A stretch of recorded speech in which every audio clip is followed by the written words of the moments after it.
Hari itu hujan deras mengguyur kota Bandung. Jalanan basah dan berkabut, tapi Raka tetap menyusuri ganggang sempit pasar Cikapundung, mencari harta karun untuk proyek film pendeknya. Dia bukan tipe orang yang gampang menyerah, apalagi kalau sudah menyangkut film. Ambisinya jelas, lulus dengan karya paling keren di angkatannya. Di salah satu sudut pasar, Raka melihat lapak kecil yang sepi. Digelar seadanya, hanya ditutupi terpal biru, dan ditata asal-asalan. Tapi yang bikin Raka berhenti adalah kamera tua yang teronggok di antara tumpukan radio rusak dan lensa buram. Kamera itu beda. Warnanya hitam pekat, dengan ukiran aneh di bodinya. Kayak simbol, tapi bukan alfabet. "Mas, ini kamera masih bisa dipakai?" tanya Raka, menunjuk kamera itu. Penjualnya, pria tua kurus dengan mata cekung dan tangan bergetar, menatap Raka lama sebelum jawab, "Kalau Mas sanggup, kamera itu bakal bantu Mas jadi hebat." Raka tertawa kecil. "Hebat gimana?" "Setiap gambar yang Mas ambil, bisa jadi jalan menuju sukses. Tapi ingat, Mas, jangan sembarangan motret orang. Kamera ini punya harga." "Berapa harganya?" 100.000. Tapi bukan uang yang jadi masalah. Raka mengernyit, tapi tetap bayar. Murah. Kamera seantik ini biasanya jutaan. Dia pikir, ini rezeki anak film. Malamnya, Raka pulang ke kos lamanya di daerah Dago Atas. Bangunannya tua dan remang. Dinding berjamur, dan lorongnya sempit. Tapi tempat ini dekat kampus dan murah. Wulan, pacarnya, sudah nunggu di depan kamar, sambil duduk di tangga besi. "Lama banget, Ra. Hujan juga." Raka senyum lebar sambil buka tas. "Lihat, aku dapat kamera antik. Keren, kan?" Wulan langsung merasa aneh. Begitu kamera itu dikeluarin, hawa di sekitar mereka jadi dingin. Wulan merinding, meski cuaca udah cukup hangat setelah hujan. "Ra, kamera ini beda. Aku ngerasa aneh." "Beneran?" Raka cuman ketawa, "Kamu terlalu sensitif. Ini alat bantu film doang." Untuk ngetes kameranya, Raka langsung jepret Wulan yang masih duduk di tangga. Klik. Hasilnya langsung muncul di layar kecil kamera. Jernih banget, kayak pakai kamera mahal. Wulan terpotret sempurna. Tapi ada sesuatu yang aneh di foto itu, bayangan hitam tipis di belakangnya. Raka nggak terlalu peduli. Tapi Wulan langsung bilang, "Rak, itu bayangan siapa?" Raka coba nyari alasan. "Mungkin pantulan. Efek cahaya. Gitu-gitu, lah." Besoknya, Raka bawa kamera itu ke kampus. Dia mulai motret beberapa temannya di studio film. Semua orang kagum sama kualitasnya. Tapi malamnya, satu dari temannya, Dimas, dikabarkan meninggal. Ketabrak truk di jalan tol. Tubuhnya remuk. Wulan langsung nyambungin. "Rap, kamu motret Dimas yang tadi, kan?" Raka cuma bisa diam. Dan malam itu, mimpi buruk dimulai. Raka terbangun tengah malam, keringat dingin. Di pojok kamarnya, ada sosok berdiri. Wajahnya remuk, matanya kosong, dan tangan kirinya nggak ada. Sosok itu cuma berdiri diam, sambil berbisik, "Aku, tumbal pertama." Keesokan harinya, Raka merasa bingung dan gelisah. Wulan sudah lebih dulu pergi ke kampus. Kosan yang tadinya sunyi kini terasa asing, seolah-olah ada sesuatu yang mengawasi. Raka tak bisa menepis perasaan aneh yang menggerogoti pikirannya. Bayangan hitam di foto Wulan masih terngiang di kepala. Tapi, dia berusaha menepisnya. Mungkin itu hanya efek kamera jadul yang dipenuhi debu. Namun, kejadian yang terjadi pagi itu semakin membuat Raka merasa tak nyaman. Saat dia memutuskan untuk membersihkan kamera tersebut di kamar mandi, tiba-tiba lensa kamera bergetar, seolah hidup. Raka terkejut dan hampir menjatuhkan kamera itu. "Gila," gumamnya pelan. Perasaan takut semakin menggerayangi hatinya. Raka pun memutuskan untuk menguji lagi kamera tersebut. Pikirnya, kalau bisa menangkap foto yang lebih bagus, ini bisa jadi keuntungan buat dia dan proyek filmnya. Pagi itu, ia mengajak beberapa teman di kampus untuk berfoto dengan kamera baru. Di studio film kampus, suasana sedikit mencekam. Semua orang sibuk mengerjakan tugas masing-masing, tapi Raka masih terobsesi dengan kameranya. Ia memotret teman-temannya dengan penuh semangat. Satu persatu, teman-temannya berpose di depan kamera. Hasil fotonya memukau, kualitasnya luar biasa, bahkan lebih baik dari kamera profesional yang biasa mereka pakai di kampus. Namun, saat foto terakhir diambil, ada sesuatu yang berbeda. Ketika Raka menatap hasil jepretan, ekspresi teman yang bernama Dimas tiba-tiba berubah jadi pucat. Matanya terbuka lebar, bibirnya sedikit tersenyum aneh, tapi ada kerutan halus di wajahnya. "Wah, ini keren banget," ujar Raka, mencoba untuk tetap terlihat santai. Dimas pun menggelengkan kepala. "Gila, gue nggak merasa foto ini seperti gue, Ra. Ada yang aneh di sini." Raka sedikit terkejut. "Maksud lo apa?" Dimas hanya diam sejenak, kemudian berlalu. Ada yang terasa aneh, tapi Raka mengabaikannya.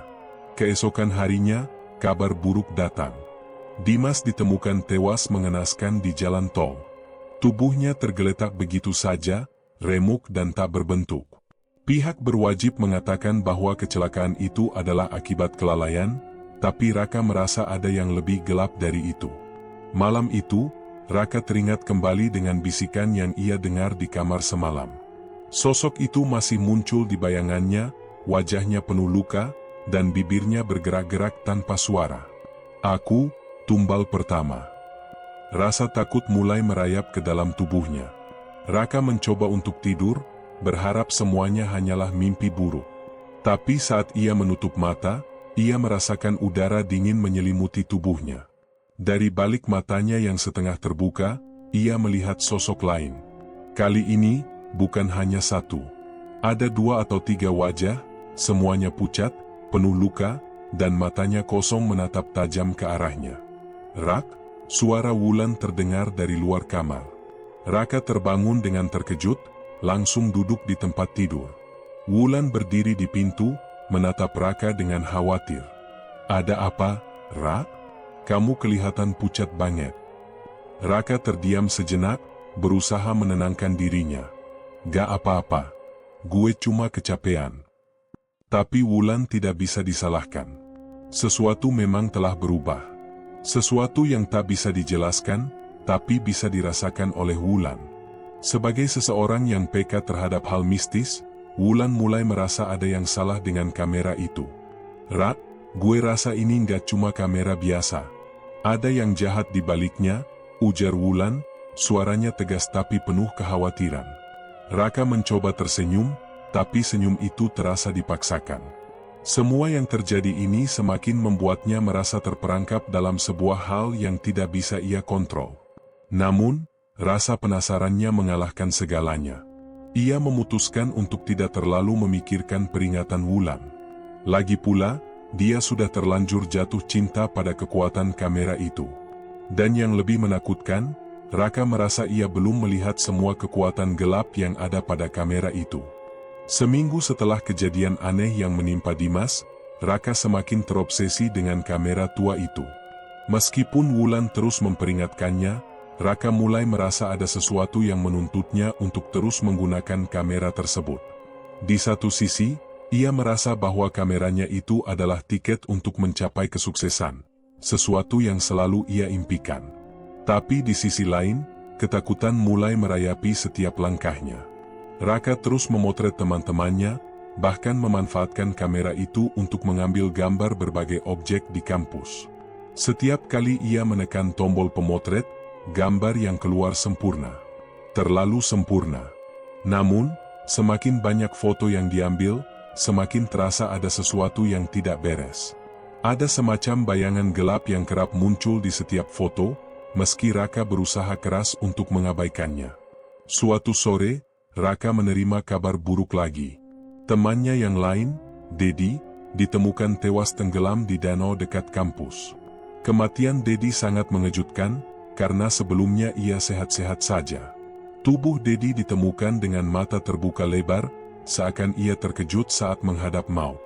Namun yang paling mengerikan adalah ekspresi wajahnya yang tampak terdistorsi, persis seperti yang ada di foto terakhir yang diambil oleh Raka. Ketika Raka melihat foto itu, dia merinding. Dedi terlihat sangat berbeda dari biasanya. Di dalam foto, wajahnya tidak hanya terkejut, tetapi juga tampak terperangkap dalam sesuatu yang jahat.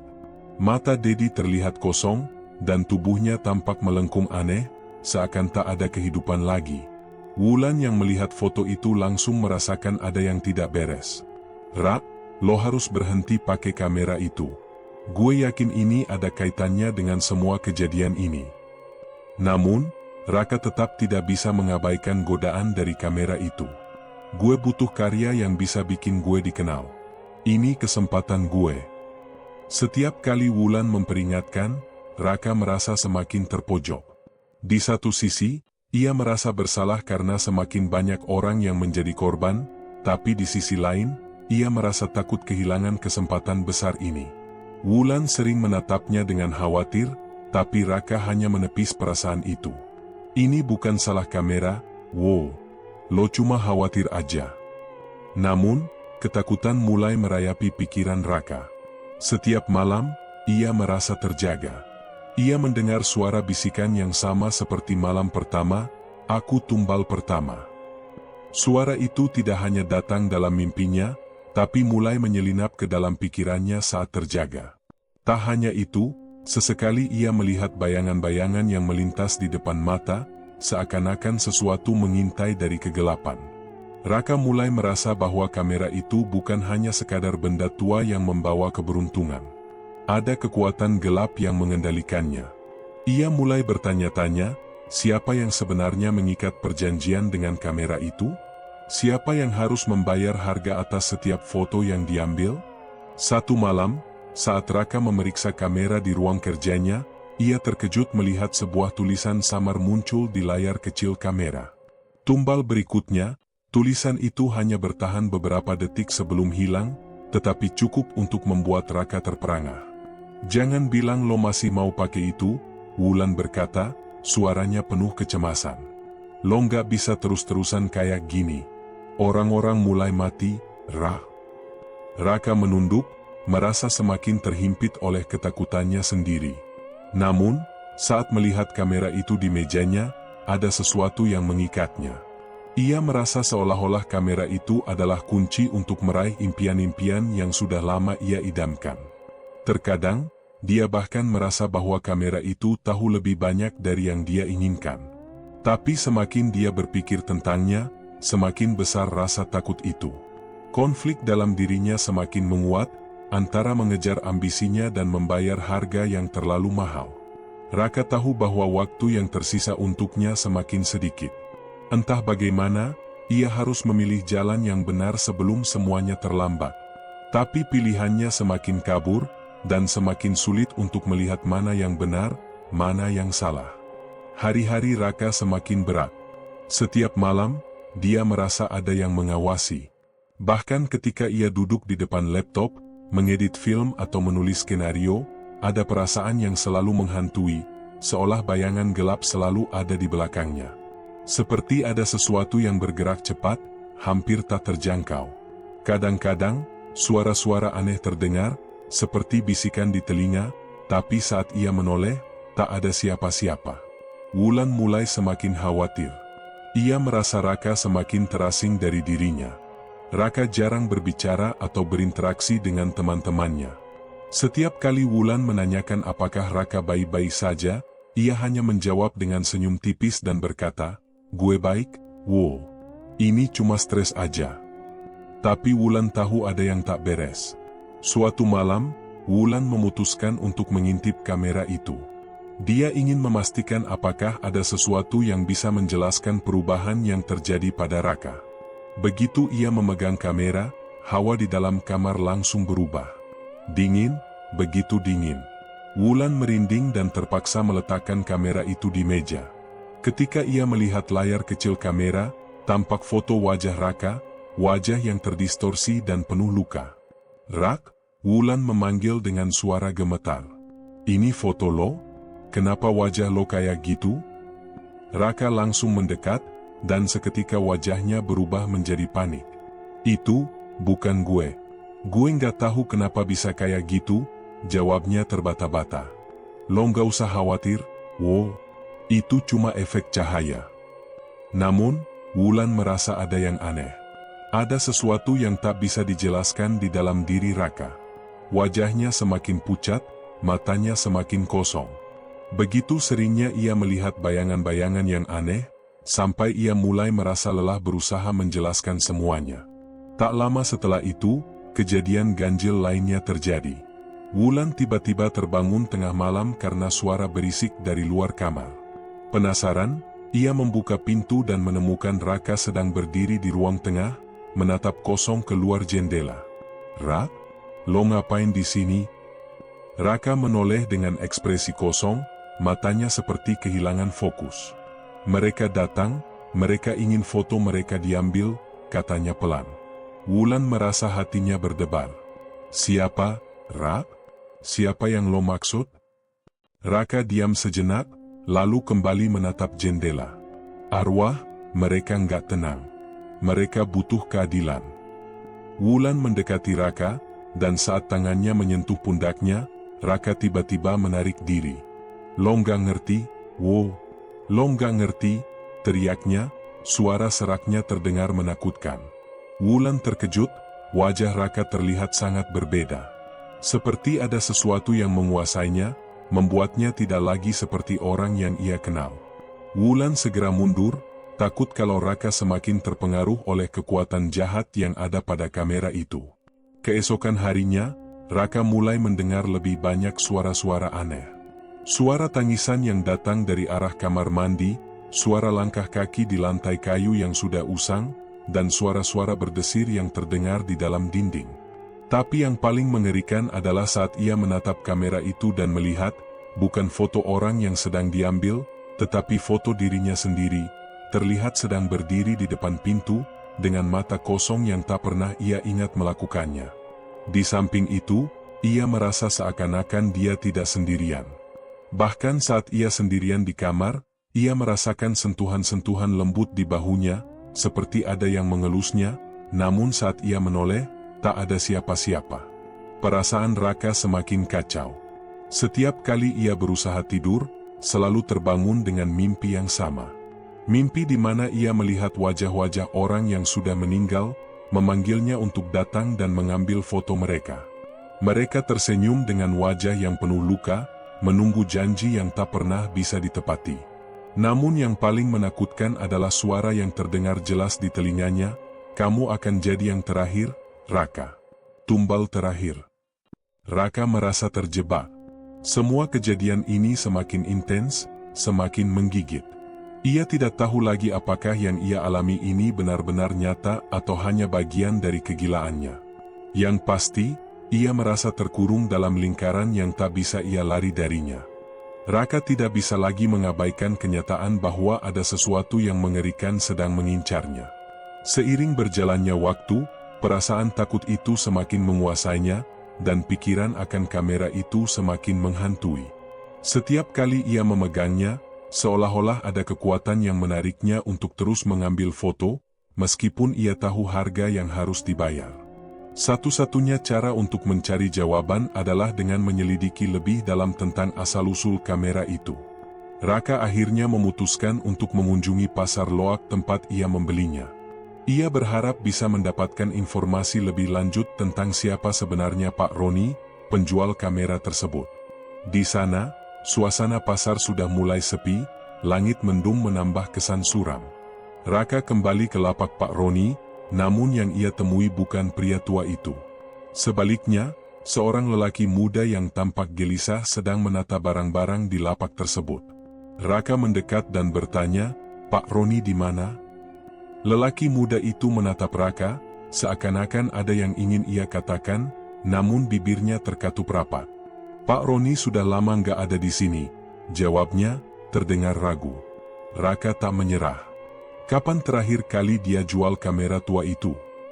Lelaki muda itu menghela napas panjang, lalu berkata pelan, "Kamera itu bukan benda biasa. Banyak yang datang untuk mencarikannya, tapi tak ada yang bisa menebus harganya. Setiap orang yang membeli kamera itu pasti terlibat dalam sesuatu yang gelap. Hati Raka mulai berdebar. Maksud lo apa? Lelaki itu menatapnya tajam. Kamera itu adalah alat pesugihan. Setiap foto yang diambil akan mengorbankan satu jiwa sebagai tumbal. Untuk kesuksesan, kekayaan, atau apapun yang diinginkan pembelinya. Tapi, harga yang harus dibayar bukan hanya nyawa orang yang difoto, melainkan juga jiwa si pembeli. Raka terdiam, tak bisa mengerti apa yang baru saja ia dengar. Ia berusaha mengingat-ingat kata-kata Pak Roni yang dulu berkata, kalau Mas sanggup, kamera itu bakal bantu Mas jadi hebat. Lelaki itu melanjutkan, Pak Roni itu dulu penjual biasa, sampai suatu hari dia menemukan kamera itu di hutan. Kamera itu sudah ada sejak zaman dulu, dipakai oleh orang-orang yang ingin kaya dengan cara apapun.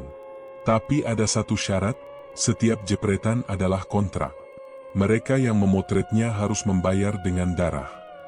Raka merasa pusing. Semua yang terjadi, kematian Dimas, Dedi, dan teman-temannya, semakin jelas kaitannya dengan kamera itu. Tapi ia belum bisa menerima kenyataan bahwa ia telah menjadi bagian dari permainan gelap ini. Pak Roni, kemana dia sekarang? Tanya Raka dengan suara serak. Lelaki muda itu menggelengkan kepala. Dia hilang. Beberapa orang bilang dia sudah menjadi salah satu tumbal dari kamera itu. Raka merasa tercekik. Jadi, kamera itu benar-benar terkutuk? Ya, jawab lelaki itu dengan suara berat. Dan lo sudah terjerat, bro. Lo sudah ambil foto orang-orang, dan mereka semua akan kembali. Raka merasa dunia berputar di sekelilingnya. Setiap kata yang ia dengar semakin membuatnya takut. Ia tahu ia harus menghentikan semuanya, tapi bagaimana? Apa yang harus ia lakukan untuk menghentikan teror ini sebelum semuanya terlambat? Dengan hati berdebar, Raka meninggalkan pasar itu. Ia merasa terperangkap, seperti ada sesuatu yang menunggunya di setiap sudut. Sosok-sosok yang ia foto mulai terasa semakin dekat, dan ia tahu, waktunya sudah hampir habis. Kehidupan Raka kini terasa seperti mimpi buruk yang tak kunjung berakhir. Setiap langkahnya terasa terperangkap dalam kegelapan yang semakin menyelimuti. Semakin ia berusaha untuk menghindari kamera itu, semakin kuat pula tarikannya. Arwah-arwah yang telah ia foto muncul di mana-mana. Bahkan di kampus, dia merasa seolah ada yang mengintainya, bayangan hitam yang melintas di sudut matanya, suara bisikan yang semakin jelas. Semua itu seakan mengonfirmasi satu hal, kamera itu tidak akan pernah lepas darinya. Raka tahu bahwa ia harus segera menghentikan semua ini, atau ia dan orang-orang di sekitarnya akan menjadi korban berikutnya.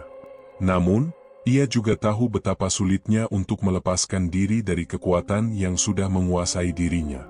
Setiap malam, ia terjaga dengan rasa takut yang tak bisa dijelaskan, hanya bisa mendengar bisikan arwah-arwah yang memanggilnya, meminta keadilan. Raka merasa seolah-olah ia berada di ujung jurang, tidak tahu apakah ia bisa melangkah mundur atau terjun ke dalamnya. Satu-satunya cara untuk bertahan adalah melawan. Raka memutuskan untuk mengakhiri semuanya dengan cara apapun. Ia mulai mencari cara untuk menghancurkan kamera itu, untuk menghentikan teror yang terus menghantui hidupnya. Malam itu, di ruang kerjanya, Raka mengumpulkan seluruh keberaniannya. Kamera tua itu tergeletak di meja, tampak begitu sunyi, seakan menunggu perintah untuk kembali memanggil korban. Wulan yang sudah beberapa kali memperingatkannya tetap mendampinginya, namun ia bisa merasakan kekhawatiran yang mendalam di wajah Wulan. "Rak, jangan terus-terusan melawan kayak gini. Lo bisa bahaya," ujar Wulan, suara lembutnya mengandung rasa takut yang begitu nyata. Raka menatap Wulan dengan mata yang tajam. "Gue nggak bisa terus-terusan kayak gini, wow. Gue harus berhenti. Ini sudah terlalu jauh." Wulan hanya bisa menatapnya dengan cemas. "Lo pasti bisa, Ra. Kita cari jalan keluar bareng." Raka mengangguk, meskipun hatinya berdebar keras. Ia tahu bahwa melawan kekuatan ini bukanlah hal yang mudah. Dalam perasaan putus asa, ia kembali teringat pada cerita yang didengarnya dari lelaki muda di pasar Loal. Kamera itu bisa dihancurkan, tapi dengan harga yang sangat mahal. Entah bagaimana caranya, ia harus menghadapinya. Ia mulai mencari tahu lebih banyak tentang cara menghancurkan kamera itu. Ada banyak teori di internet, dari pembakaran hingga penghancuran secara fisik, tapi satu hal yang jelas, tidak ada cara yang mudah. Raka tahu, jika ia benar-benar ingin menghentikan teror ini, ia harus membuat keputusan besar. Suatu malam, setelah berjam-jam mencari informasi dan membaca tentang ritual-ritual mistis, Raka memutuskan untuk mencoba sesuatu yang ekstrim. Ia membawa kamera itu ke halaman belakang kosan, tempat yang jauh dari keramaian. Dengan tangan gemetar, ia menaruh kamera itu di atas tanah, lalu mencari benda-benda yang dibutuhkan, garam, lilin hitam, dan beberapa benda yang ditemukan di situs-situs misteri. Wulan berdiri di sampingnya, tak mampu berkata-kata. Ia merasa khawatir, tetapi ia tahu Raka harus melakukannya untuk mendapatkan ketenangan. Raka mulai mengucapkan mantra yang ia temukan, berharap bisa menghancurkan ikatan antara kamera itu dengan dunia arwah. Lilin yang menyala di sampingnya menambah kesan menakutkan, dan bayangan gelap yang semula hanya ada dalam foto kini tampak lebih jelas, berputar-putar di sekitar mereka. Namun, ketika Raka berusaha memecahkan kamera dengan batu besar, tiba-tiba terjadi sesuatu yang sangat tak terduga. Sebuah suara mengerikan terdengar, seperti teriakan dari kedalaman yang sangat gelap, dan kamera itu bergetar hebat. Tiba-tiba, bayangan hitam yang familiar muncul di udara, mengelilingi mereka dengan kecepatan yang luar biasa. Raka merasakan tubuhnya terkunci, tak bisa bergerak, hanya bisa menatap kamera itu yang kini tampak semakin hidup. "Kamu tidak bisa menghancurkanku," suara itu bergema, dalam dan menakutkan. Raka menarik napas dalam-dalam, mencoba bertahan. "Lo salah, gue akan menghentikan semua ini," katanya dengan tegas, meski hatinya berdebar. Tetapi, pada saat itu juga, kamera itu meledak dengan suara keras, memuntahkan cahaya putih yang begitu terang, seakan menelan segalanya. Raka terjatuh, tubuhnya terhuyung. Ketika semuanya reda, kamera itu tak lagi ada. Namun, sosok-sosok yang selama ini menghantuinya masih ada. Kini, mereka berdiri di depan Raka, menatapnya dengan mata kosong, menunggu balasan dari perbuatannya. Kehancuran kamera itu tak membawa kedamaian, malah sebaliknya. Raka merasa dunia di sekelilingnya mulai runtuh. Bayangan-bayangan yang semula tampak samar kini hadir lebih nyata, mengintai dari balik kegelapan. Sosok-sosok itu bukan hanya arwah-arwah yang ia foto, tapi sesuatu yang lebih jahat, lebih menakutkan. Mereka bergerak di antara dinding, menciptakan suara langkah kaki yang terasa semakin mendekat. Raka terengah-engah, mencoba berdiri. Badannya gemetar, tubuhnya lemas. Wulan yang berdiri di sampingnya juga tampak terkejut. Matanya mencari-cari, tidak tahu harus melihat kemana. Semua terasa terlalu nyata, terlalu mengerikan. "Apa yang terjadi, Rak?" Wulan berbisik dengan suara gemetar. "Apa itu mereka? Apa yang kita lakukan salah?" Raka hanya bisa menatap kosong. Ia merasa seperti berada di ujung jurang yang dalam, dan meskipun kamera itu telah hancur, teror yang dibawanya belum berakhir. Arwah-arwah itu kini mengelilingi mereka, matanya kosong, dan wajahnya tampak penuh kebencian. Mereka tidak hanya datang untuk menuntut keadilan. Mereka datang untuk balas dendam. Tiba-tiba, salah satu sosok itu melangkah maju, wajahnya sangat dekat dengan wajah Raka. Arwah itu mengangkat tangannya, memperlihatkan bekas luka yang mengerikan. "Kamu," suara itu terdengar seperti desisan angin, "kamu yang membebaskan kami, sekarang kamu yang harus membayar." Raka mundur, hatinya berdegup kencang. "Apa yang kalian inginkan? Kamera sudah hancur. Kenapa kalian masih ada di sini?" Namun, arwah itu hanya tertawa, suara tawanya seram, seperti suara kaca pecah yang bergema. "Kami sudah lama terperangkap, dan kini kami bebas. Tapi untuk itu, ada yang harus membayar. Kamu atau dia." Arwah itu menunjuk Wulan dengan jarinya yang panjang dan kaku. Dia harus menjadi tumbal berikutnya. Raka merasa dunia seakan berputar. Perasaan bersalah semakin mengerogoti hatinya. Wulan sudah terlibat terlalu dalam, tanpa ia inginkan. Ia tahu bahwa, di balik semua kejadian mengerikan ini, ialah yang memulai semuanya. Kamera itu adalah akar dari semua malapetaka ini. Kita harus pergi dari sini, Wul, kata Raka dengan suara gemetar. Kita harus kabur, cepat.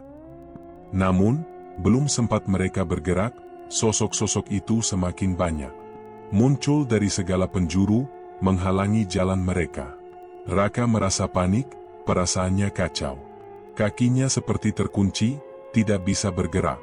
Sosok-sosok itu mulai mendekat, tangan-tangan mereka yang kaku seakan siap merenggut nyawa.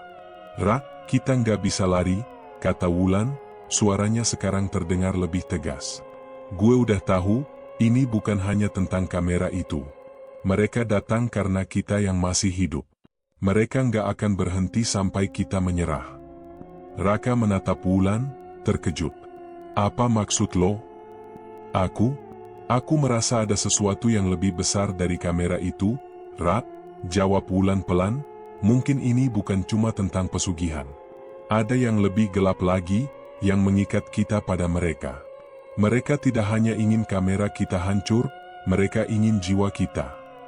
Raka semakin tenggelam dalam rasa takut. Wulan benar. Semua ini lebih dari sekadar kamera. Sesuatu yang lebih besar, sesuatu yang lebih jahat, telah mengikat mereka dalam takdir yang gelap. Ketika salah satu arwah melangkah lebih dekat, mengangkat tangan seolah-olah ingin menyentuh Wulan, Raka merasakan ada sebuah kekuatan yang datang dari dalam dirinya. Sebuah kekuatan yang ia tidak tahu dari mana asalnya. Semua rasa takut yang menguasainya berubah menjadi tekad. Kalau gue harus mati, gue nggak akan biarkan lo, arwah, menyentuh Wulan, teriaknya. Dengan sekuat tenaga, Raka mendorong Wulan menjauh dan melompat ke arah salah satu arwah yang lebih dekat. Namun, saat tangannya menyentuh sosok itu, ia merasakan sesuatu yang dingin menusuk tulang. Sosok itu mengeluarkan suara jeritan yang melengking, menggetarkan seluruh tubuhnya. Raka terjatuh, tubuhnya terhuyung. Wulan berlari ke arahnya, mencoba menariknya. Tapi saat mereka berdua mencoba melarikan diri, arwah-arwah itu semakin banyak, semakin kuat. Seperti ular yang melilit, mereka menutupi jalan mereka, membentuk sebuah lingkaran maut. Dan di tengah-tengah lingkaran itu, Raka tahu bahwa tidak ada lagi jalan keluar. Teror ini baru saja mencapai puncaknya. Raka dan Wulan terjebak di tengah lingkaran arwah-arwah yang semakin menyempit. Tiap langkah mereka dipenuhi ketakutan, dan setiap napas terasa begitu berat. Arwah-arwah itu mengelilingi mereka dengan wajah kosong dan tangan yang menggigil. Suara bisikan mulai terdengar, seperti seruan dari dunia lain, menyampaikan kata-kata penuh kebencian. Harus ada yang membayar, salah satu arwah itu berbisik dengan suara serak. Hidupmu adalah harga yang harus dibayar. Raka merasa tubuhnya lemas. Ia tahu, tak ada jalan mundur. Kamera itu, meski sudah hancur, masih membawa kutukan yang tak terhindarkan. Semua ini terjadi karena keputusannya untuk membeli benda terkutuk itu. Ia sudah terperangkap dalam jaring hitam yang tak bisa ia lepaskan. Namun, di saat-saat terburuk, Raka mulai merasakan sesuatu yang aneh. Sebuah kekuatan yang lebih kuat, lebih gelap, mulai merasuki tubuhnya. Tiba-tiba, ada suara di dalam kepalanya.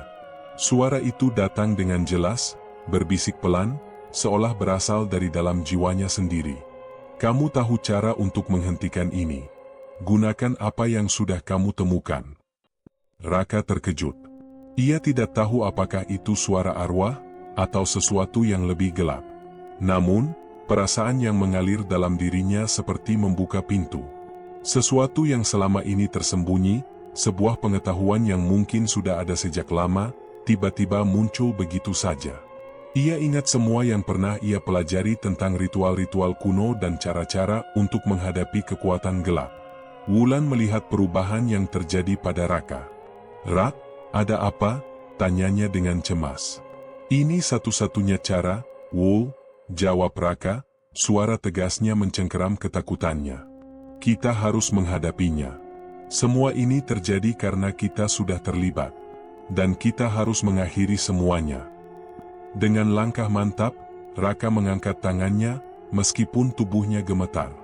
Ia mengingat mantra-mantra yang ia baca di buku-buku kuno. Mantra yang katanya bisa memutus ikatan antara dunia ini dan dunia arwah.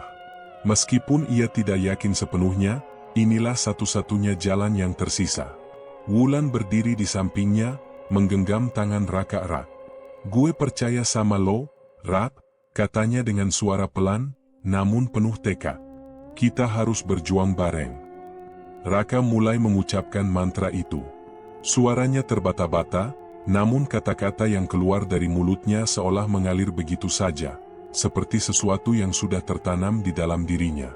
Arwah-arwah itu mulai bergerak lebih cepat, mengelilingi mereka dengan suara yang semakin keras, seperti jeritan yang menambah kekacauan di sekitar mereka. Namun, semakin Raka mengucapkan mantra itu, semakin lama arwah-arwah itu mundur.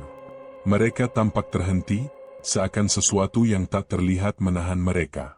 Raka merasakan ada kekuatan besar yang melawan, mencoba mencegahnya. Namun, ia terus bertahan, semakin kuat. "Jangan berhenti, Rah!" Wulan berteriak, memberikan semangat. Dengan setiap kata yang diucapkan, lingkaran arwah itu semakin mengecil. Raka merasakan tubuhnya dipenuhi energi yang tak bisa dijelaskan. Tiba-tiba, salah satu arwah yang terdekat melangkah maju dengan wajah penuh kebencian.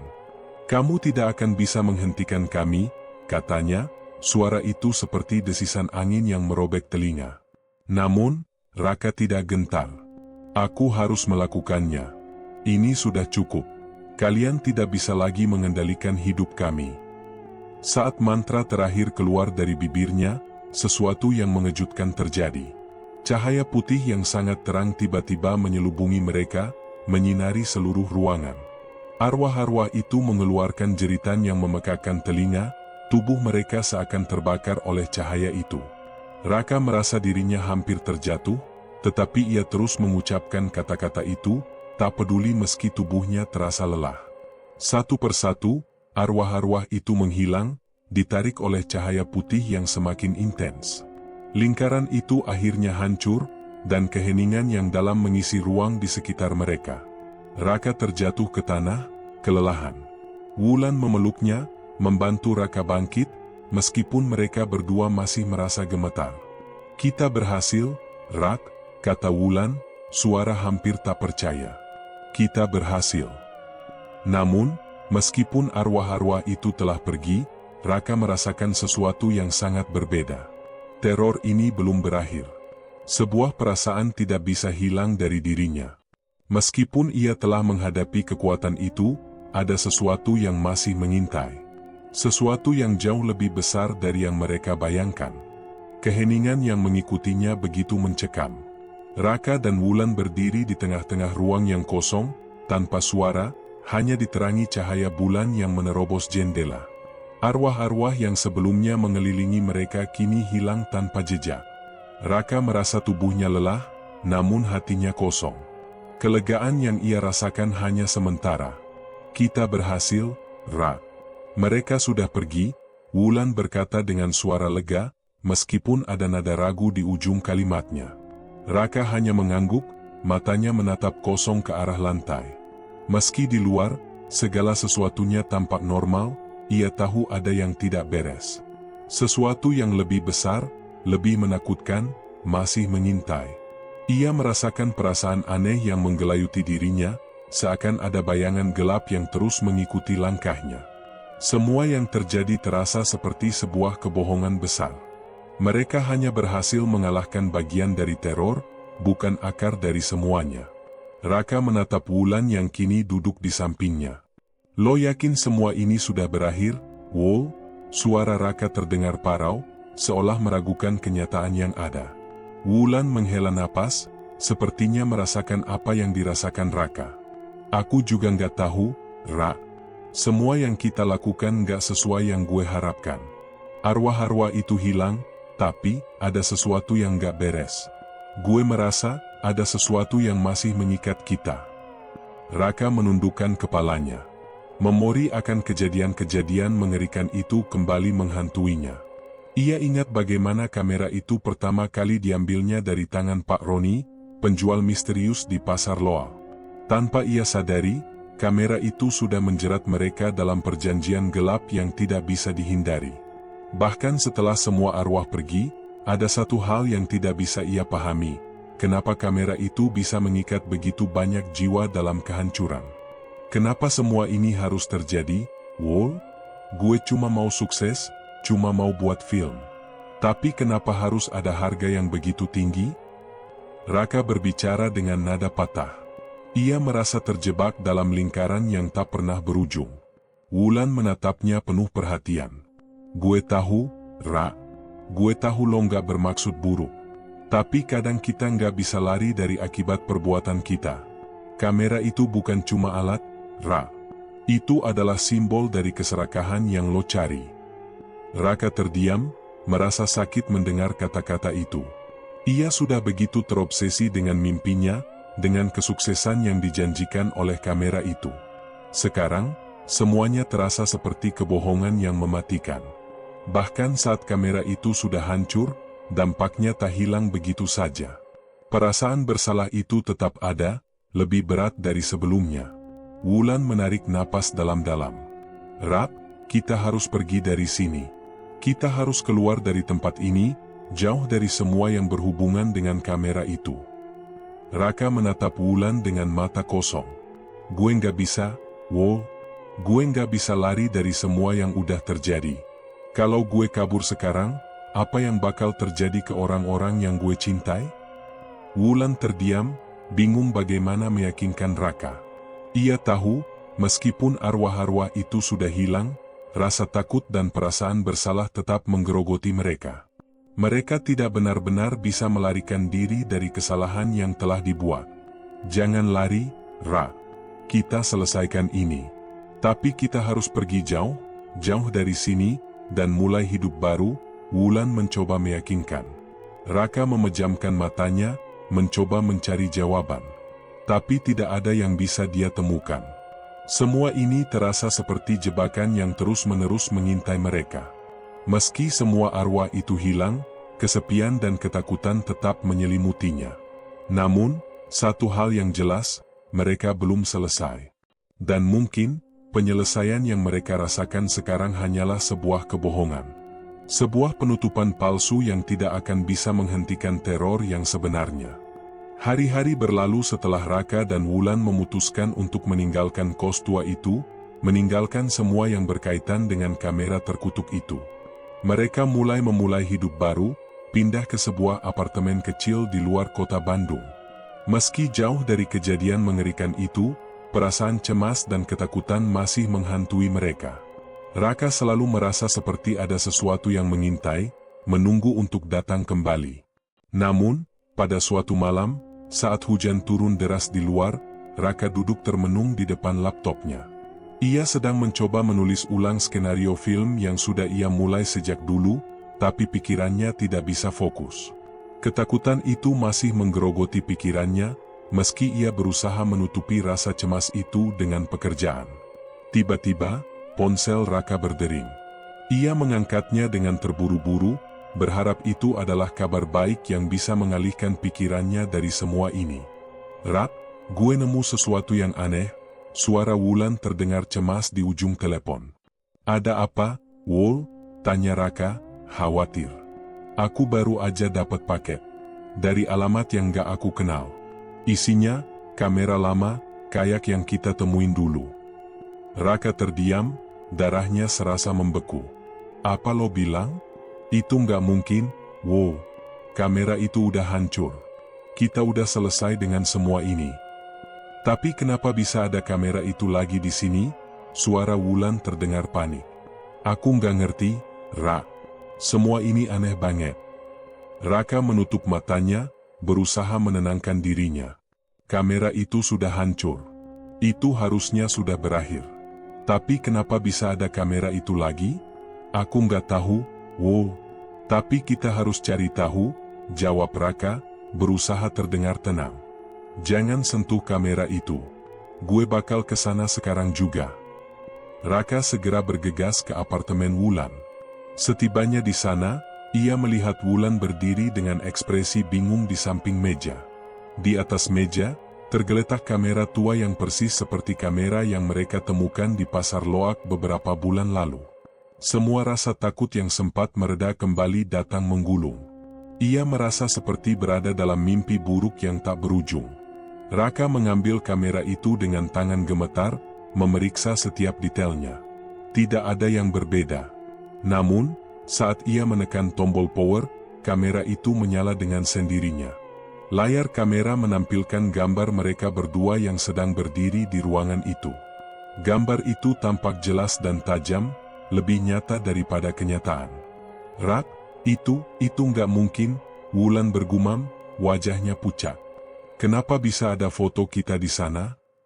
Raka terdiam.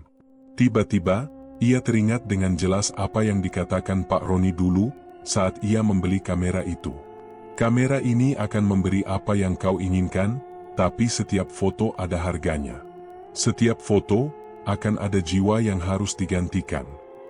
Kalimat itu terngiang jelas dalam benaknya. Kita nggak hanya menjadi bagian dari permainan ini, kata Raka, suaranya bergetar. Kita sudah terikat. Semua yang terjadi, semua yang kita lakukan, itu sudah bagian dari kontrak yang tidak bisa dibatalkan. Raka melihat lebih dekat ke layar kamera. Foto itu bukan foto mereka berdua yang sedang berdiri di depan meja. Itu adalah foto mereka, tapi dengan ekspresi yang sangat berbeda. Terlihat seperti mereka yang sudah mati, tubuh mereka terkulai dengan wajah penuh luka. Lalu, tiba-tiba foto itu berubah. Kali ini, foto itu menunjukkan Wulan yang terbaring di lantai, matanya terpejam, darah mengalir dari lehernya. Wow! Raka terkejut, memandang Wulan dengan wajah penuh ketakutan. Lo lihat ini? Tapi saat ia menoleh, Wulan sudah tidak ada di sana. Ruangan itu kosong. Raka panik. Ia memanggil nama Wulan berkali-kali, tetapi tidak ada jawaban. Ponselnya berdering lagi, kali ini dari nomor yang tidak dikenal. Raka mengangkatnya dengan gemetar. Suara di ujung sana terdengar jelas, itu suara Wulan. Rak, lo nggak bisa kabur dari ini. Kamera itu milik kita sekarang, dan setiap yang kita foto, akan menjadi bagian dari kita. Suara Wulan terdengar terdistorsi, seperti berasal dari kedalaman kegelapan. Raka menjerit, melemparkan kamera itu jauh-jauh. Ia berlari keluar dari apartemen itu, tak tahu harus kemana. Tapi saat ia menoleh ke belakang, kamera itu sudah ada di sana lagi, tergeletak di tengah jalan, seolah menantinya untuk dijemput kembali. Raka tahu satu hal yang pasti, selama kamera itu ada, mereka tidak akan pernah bebas. Kejahatan itu tidak akan pernah meninggalkan mereka. Dan kini, saat semuanya terasa seperti mimpi buruk yang tak berujung, ia menyadari bahwa ia telah menjadi bagian dari sesuatu yang lebih besar, sesuatu yang bahkan lebih gelap dari yang bisa ia bayangkan. Kamera itu bukan sekadar alat pesugihan. Kamera itu adalah pintu menuju kekekalan, dan mereka sudah terjebak di dalamnya.